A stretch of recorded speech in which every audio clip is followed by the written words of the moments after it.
국내 축구 이야기 축구장 가는 길 시작하겠습니다. 함께할 두 분 소개해드릴게요. 서우정 축구 전문 기자, 스포츠조선의 박찬준 기자 함께합니다. 안녕하세요. 안녕하세요. 안녕하세요. 박찬준 기자는 엄청 오랜만에 나오시는 거 아닌가요? 네, 제가 원래 바쁜 사람이 아닌데 이상하게 계속 일정이 금요일마다 생겨가지고 오랜만에 인사드리게 됐습니다. 요새는 그래도 축구 기자분들이 약간 한숨 돌리고 가는 시기 아닙니까? 오프 시즌으로 이제 표현이 되는데 그건 국내 축구 사실 한정이고요.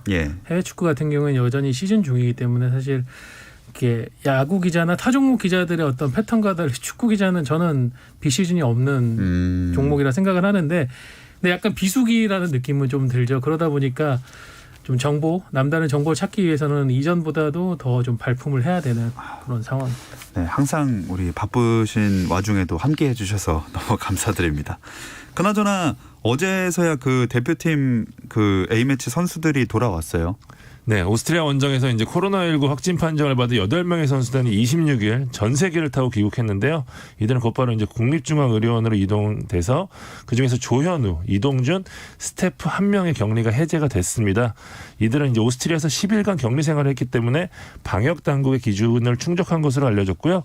김문환 그리고 나상호 그리고 스태프 3명 나머지 확진자 5명은 격리 해제 기준을 충족할 때까지 국내에서 격리에 들어가는데, 김문환은 28일 그리고 나상호는 29일 격리가 해제될 전망입니다. 확진자들과 함께 귀국한 밀집 접촉자 스태프 7명도 자가 격리를 시작했는데요. 5명은 파주 국가대표 트레이닝 센터에서 2명은 자택에서 격리를 할 예정입니다.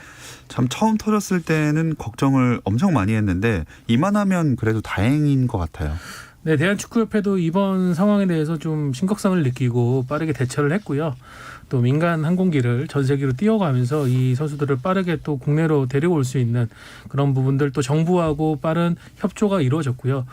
얘기를 들어보니까 그 선수들이 현지에 도착한 그 우리 전세기 국적기였거든요. 국적기 마크를 보고 선수 스태프들 모두 상당히 안심하면서 어떤 또 분은 눈물을 또 보이기까지 했을 정도로 좀 현지에서 많이 불안했던 것 같아요. 하지만 이제 전세기를 타고 국내로 돌아오면서 많이 안심들 했다고 합니다. 네.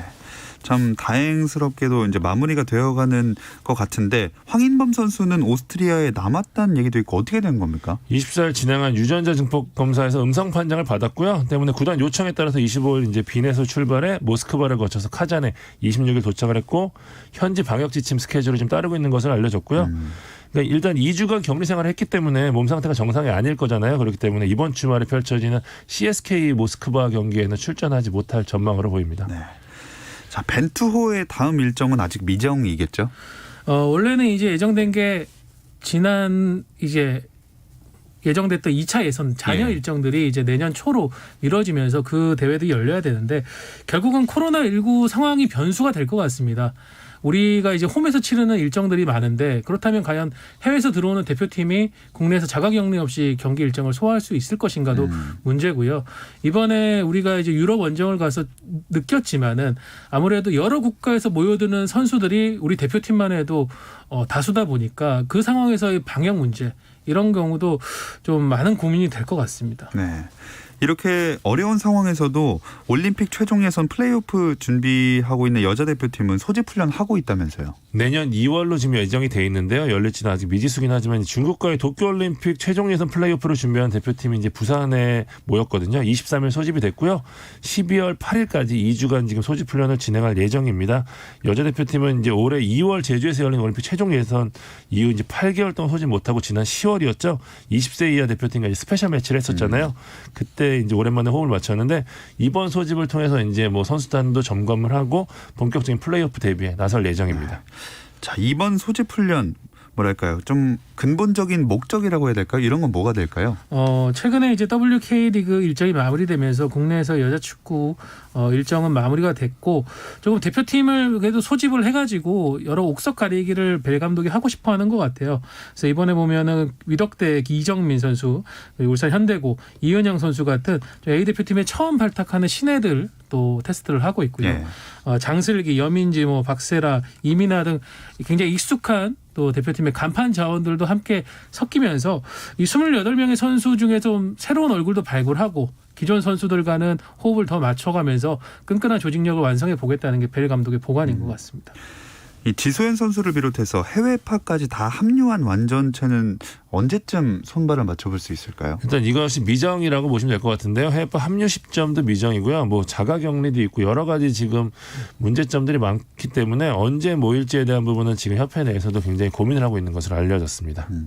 뭐 2월에 사실 예정된 플레이오프도 할 수 있는지 없는지 모르는 거잖아요. 이제 뭐 중국과의 경기인데 이게 뭐 경기 일정을 서로 왔다 갔다 하면서 치를 거냐, 뭐 제주도로 가서 뭐 중립지역 같은 느낌으로 경기를 치를 거냐, 이거에 대해서도 서로 의견들이 엇갈릴 것 같아요. 결국 이 코로나라는 대형 변수 때문에 네. 경기 일정, 국제 교류전 자체가 상당히 부담스러워진 현 상황입니다. 그래서 결국은 시간이 조금 더 지나면서 코로나 사태 상황의 확진 상태를 보고 나서 좀 차분하게 결정하지 않을까 싶고요. 또 상급 기관인 AFC나 피파에서도 어떤 좀 원칙적인 부분을 조정을 해주지 않을까 싶습니다. 자, K리그도 이제 겨울과 함께 스토브리그가 찾아오는데 아직까지는 좀 조용합니다. 일단 올 시즌이 11월에 끝났잖아요. 그러니까 네. 12월 초에 예전 같은 경우에 끝났었는데 대부분의 계약이 선수들 계약이 12월 31일까지거든요. 그렇기 때문에 계약 만료까지 지금 상당 부분 시간이 남았기 때문에 물밑에서는 상당히 움직임이 있는데 수면까지 아예 드러내기에는 좀 그런 부분이 걸리는 게 있고, 게다가 지금 K리그 큰 손이라고 할 수 있는 전북, 울산, 서울 뭐 이런 팀들이 아시아 챔피언스리그에 나가 있잖아요. 네. 그리고 또 이 팀들이 또 무엇보다 감독이 아직 결정이 되지 않았기 때문에 영입이 지금 쉽지 않은 상황입니다. 또 K리그2에서는 그나마 돈을 쓰는 경남, 대전, 뭐 손FC 같은 팀들이 플레이오프를 치르고 있기 때문에 더더욱 움직임이 작을 수밖에 없는 상황입니다. 그래도 감독들 재계약이든지 결별 소식은 좀 나오는 것 같아요. 네, 시즌이 일단 일단락된 팀들 중심으로 해가지고 감독, 사령탑 교체 여부, 뭐 재계약 여부들이 결정되고 있는데, 우선 포항 팬들이 굉장히 반가울 것 같습니다. 김기동 감독이 조금 뭐 계약이 난항이다라는 이야기가 많았었는데 2년 재계약을 발표를 했고요.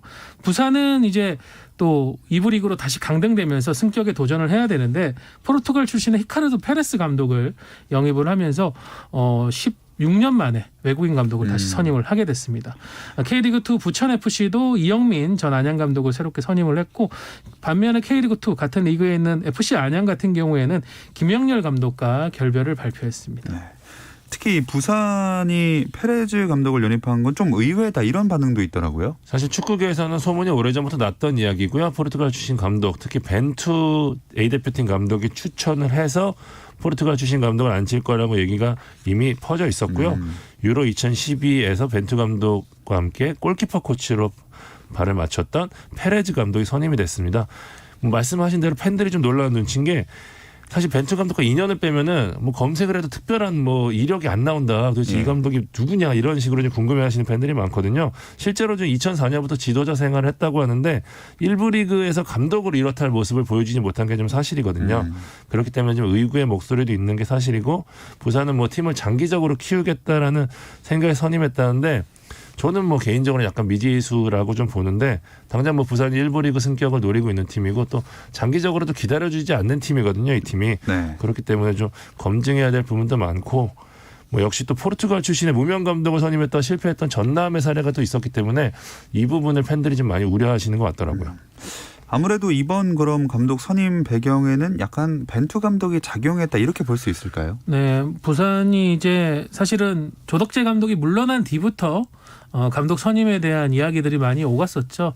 처음에는 이제 국내에 있는 다른 또 유명 감독을 선임을 기대를 좀 부산이 많이 했는데 현실적으로 되지 않아서 거기서 물러나면서 이제 외국인 감독을 좀 선임해야겠다 싶었고, 벤투 감독의 추천을 받아서 이 페레스 감독을 데려오게 됐습니다. 아마 페레스 감독이 온다는 것은 저는 결국 부산이 큰 틀의 체질 개선을 선택한 것 같아요.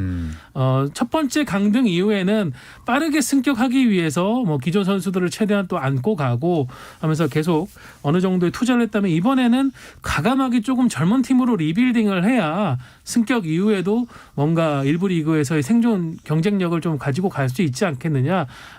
두 번째 강등에서의 경험이 있는 것 같고, 그런 차원에서는 좀 과감하지만 이렇게 외국인 감독을 데리고 온 게 아닌가 싶고요. 이 페레스 감독이 또 경력을 보면은 성인팀 감독 경력은 좀 적긴 하지만 유소년팀 감독이나 이런 부분이 있으니까, 또 골키퍼 코치로 많이 알려져 있습니다만 포르투갈 대표팀 시절에는 벤투 감독의 어떤 전략, 전술을 짜는 데도 깊이 관여를 했다고 해요. 네. 그런 부분을 거는 조금 기대할 수 있겠지만 저도 약간은 박찬준 기자처럼 너무 이제 물음표가 많이 달린 지도자다 보니까 과연 어떤 모습을 보일지 좀 저도 물음표가 역시 붙습니다. 미래를 봐야 하지만 그래도 어쨌든 승격을 다시 빨리 해야 되는 거 아니겠습니까? 그러면은 국내파 감독 선임하는 게 조금 더 낫지 않았을까요? 저도 그렇게 생각하긴 하는데 일단은 부산이 보도자료를 통해서 밝혔듯이 뭐 팀의 혁신하고 뭐 기존 운영 방식 한계를 뛰어넘고자 이번 감독을 선임했다고 이야기를 했거든요.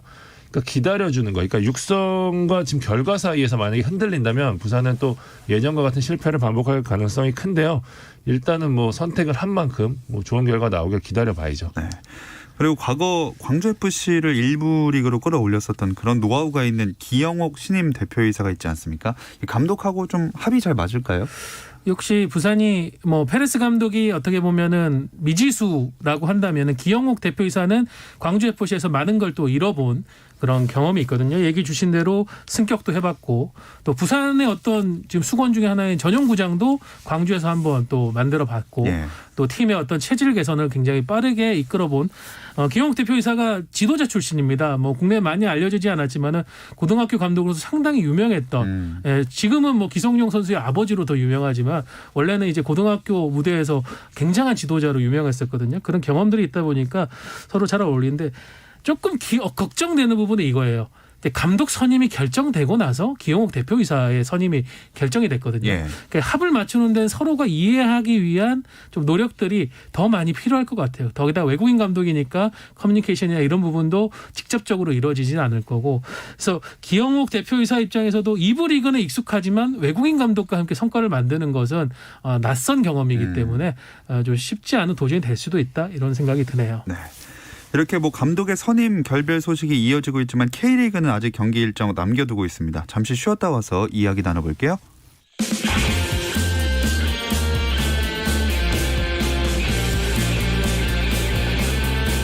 오늘 저녁 김종현의 스포츠 오늘 저녁 김종현의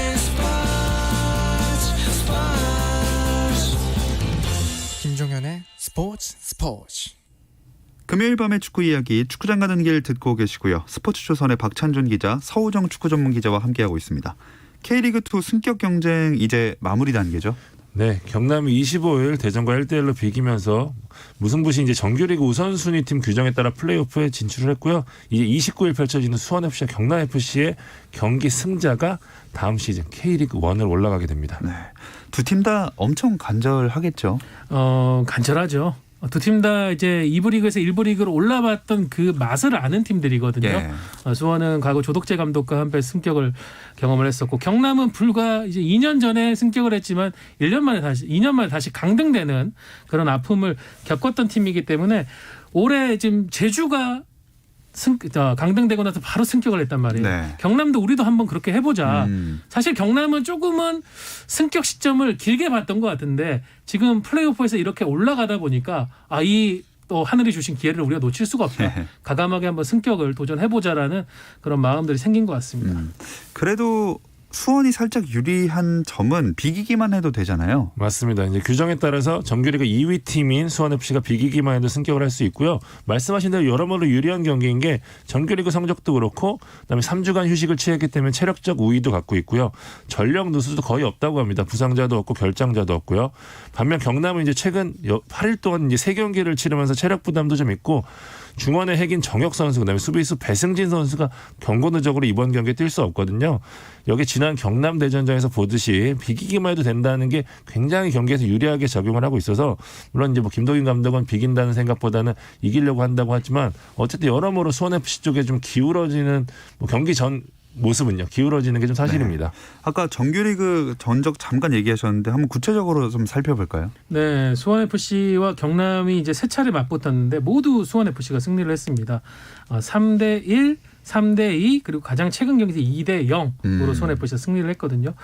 이번 경기를 앞두고 경남의 설기현 감독이 좀 솔직한 얘기를 했어요. 좀 너무 솔직했죠. 무슨 수를 써도 수원FC 참 못 이기겠더라. 그래서 저는 수원 FC 올라갈 것 같은데요라고 너무 솔직한 좀 심정을 얘기를 해서 다들 이렇게 얘기하셔도 괜찮나라고 싶을 정도 솔직한 얘기를 했는데 그만큼 경남이 수원을 만나면 유독 약한 모습을 보였었고요. 수원 FC가 역시 경남에 강한 이유는 경남 수비가 종종 집중력을 놓을 때가 있는데 그런 부분을 놓치지 않고 득점을 해내는 공격수 특히 안병준 선수의 역할이 경남전에서는 항상 수원 FC 빛났던 그런 모습이었고요. 가장 최근 있었던 경기에서도 안병준 선수 거의 무회전 프리킥으로 또 선제골을 넣으면서 2대0 승리를 이끈 바가 있습니다. 그래서 다양한 공격 루트로 득점을 해낼 수 있는 이 안병준 선수를 경남 수비가 막지 못한다면 상당히 어려울 것 같아요.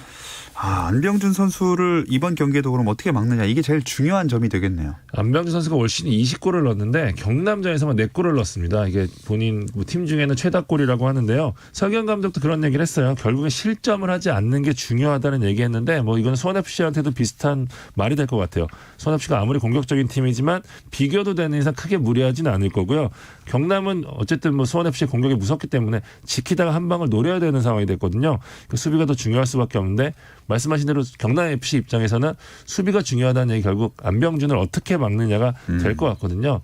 장혁진 선수는 미디어데이에서 이제 팀으로 막겠다라고 얘기했는데 안병준 선수 좋을 때는 사실 팀으로 막아도 막기 힘든 선수거든요. 머리, 발 다 잘 쓸 수 있는 선수이기 때문에 과연 안병준 선수는 어쨌든 3주 동안 쉬었고 이런 부분들이 어떤 변수를 작용할지는 경기장에서 확인을 해야 될 것 같습니다.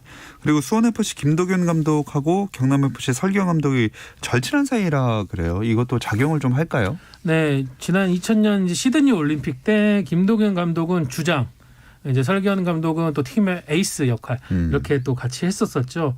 올 시즌 만날 때마다 이제 경기 전에 두 감독이 정말 지고 싶지 않다라고 하면서 또 친구 사이에서 승부는 별개인 걸 보여줬는데 일단은 김도균 감독이 경남의 약점을 상당히 잘 파면서 올해 3전 전승을 가져갔습니다. 네. 설경 감독도 상당히 올 시즌 이제 감독으로서 첫 데뷔 시즌인데도 불구하고 기발한 그런 전략 또 상대 허를 찌르는 그런 모습들을 보여주는데 과연 어떤 걸 좀 준비했을지 김동현 감독은 아마도 긴 준비 기간 동안 대전에 대한 시뮬레이션, 경남에 대한 시뮬레이션 두 개의 플랜을 다 가지고 왔을 텐데 설경 감독이 일단은 대전을 지금 뛰어넘었으니까 한 사흘 정도밖에 준비할 시간이 없단 말이죠. 네. 그런 차이도 조금 영향을 발휘하지 않을까 싶습니다. 네.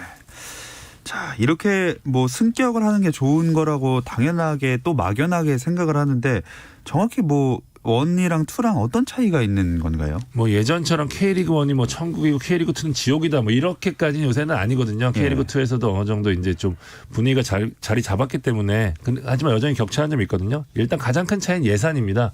그러니까 수원FC 예를 들면은 수원FC가 올 시즌 80억 원을 썼는데 내년에 1부 리그 진출하면은 150억에서 180억으로 예산이 확 늘어나거든요.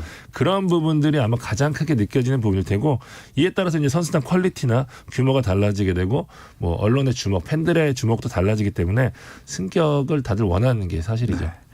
또 프로팀들의 꿈이 또 있다면 아마 챔피언스리그 출전일 텐데 아챔리그가 재개돼서 이제 진행 중입니다.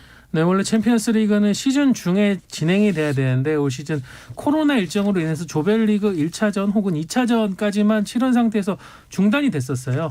그래서 지금 우리나라 한국이 지금 속해 있는 동아시아 같은 경우에는 카타르에서 이제 많은 팀들이 시즌을 거의 마무리하는 시점에 있는 상황에서 카타르 도하로 이동을 해서 한 곳에 모여서 지금 경기가 진행 중이고요. 전북, 울산, 수원, 서울이 지난 주말부터 시작해서 지금 경기들을 치르고 있습니다. 이 카타르에 모여가지고 좀 일정들이 빨리빨리 진행되겠죠? 한 장소에 모여서 이제 3일 간격으로 카타르 버블이라고 보시면 되는데 그래서 이제 지금 변수도 많고 이변도 많은 것 같아요. 입국 때부터 이제 코로나19로 대부분 선수들이 이제 사투를 좀 벌였고요. 각 선수들은 지금 호텔, 경기장, 훈련장만 오가고 있는데 확실히 좀 컨디션 조절에 좀 어려움을 겪고 있는 분위기라고 하더라고요. 오히려 좋다고 하는 선수들도 있고요. 사실 리프레시 할 수 있는 부분이 없잖아요. 이렇게 왔다 갔다 하면은. 네. 그렇기 때문에 선수들이 좀 스트레스 받고 있고 또 무엇보다 코로나에 대한 위험에 대한 스트레스가 크기 때문에 그 부분들이 경기력에 좀 영향을 미치고 있는 것 같습니다. 자, 특히나 울산은 조현우 선수가 빠져서 걱정을 했는데 3일 전인가요? 그때 경기에서 승리를 일단 거뒀어요. 네, 조현우 선수가 빠진 자리를 올 시즌 사실은 출전기에 거의 없다고 할 수 있는 조수혁 세컨드 골키퍼가 정말 훌륭히 막아주고 있고요. 또 울산 같은 경우에는 대표팀 경기를 소화하고 지금 합류한 이 뭐 A 대표팀 23세 이하 대표팀 선수가 자가격리 문제로 인해서 아직까지도 제대로 합류를 못하고 있는 상황임에도 불구하고 워낙 이 스쿼드층이 탄탄하다 보니까 현재 이 챔피언스리그에 나서고 있는 K리그 4팀 중에서 가장 돋보이는 그런 경기력을 보여줬던 것 같습니다. 그래서 24일 밤에 열렸던 퍼스 글로리와의 3차전에서도 2대1 역전승을 거뒀고요. 그에 앞서서 열렸던 최강희 감독이 이끌고 있는 중국 팀이죠. 상하이 선화와의 경기에서 3대1 대승. 그래서 2연승을 거두면서 현재 2승 1무로 조 1위를 달리고 있습니다. 그랬다가 방금 또 퍼스 글로리와 했는데 이제 끝나서 3연승이 됐네요. 네, 조금 어려운 경기 좀 진행이 됐다가 후반 막판에 두 골을 몰아넣으면서 2대0으로 승리를 해서 사실상 이제 16강 진출을 확정을 지었습니다. 자, 우승을 노리는 또 한 팀 전북 상황은 어떨까요?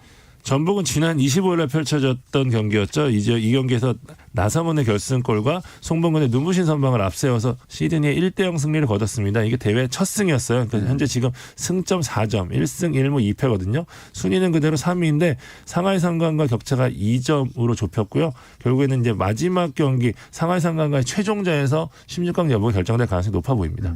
일단 울산과는 조금 다르게 조별리그 통과가 현실적인 목표가 되겠네요. 네, 남은 경기 두 경기에서 모두 승리해야 하는 것이 전북의 목표인데 일단 12월 1일 열리는 요코하마 마리노스와의 5차전이 굉장히 중요할 것 같아요.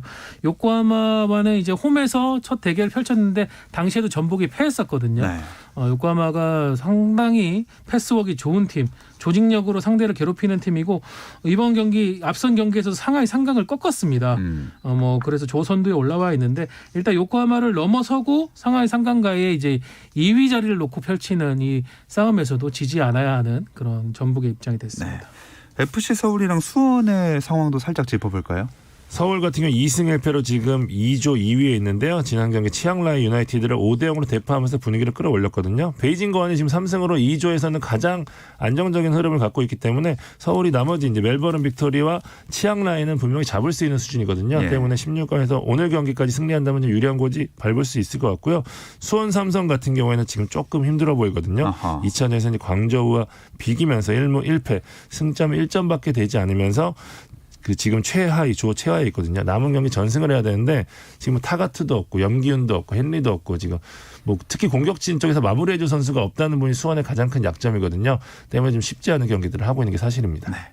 자, 금요일 저녁에 축구 이야기 축구장 가는 길은 아시아축구연맹 챔피언스리그 이야기로 마무리를 하겠습니다. 서우정 축구 전문기자 스포츠조선 박찬준 기자와 함께했습니다. 두 분 고맙습니다. 감사합니다. 주말 스포츠는 9시 20분부터 함께 하실 수 있고요. 저는 월요일 8시 30분에 다시 돌아오겠습니다. 김종현의 스포츠.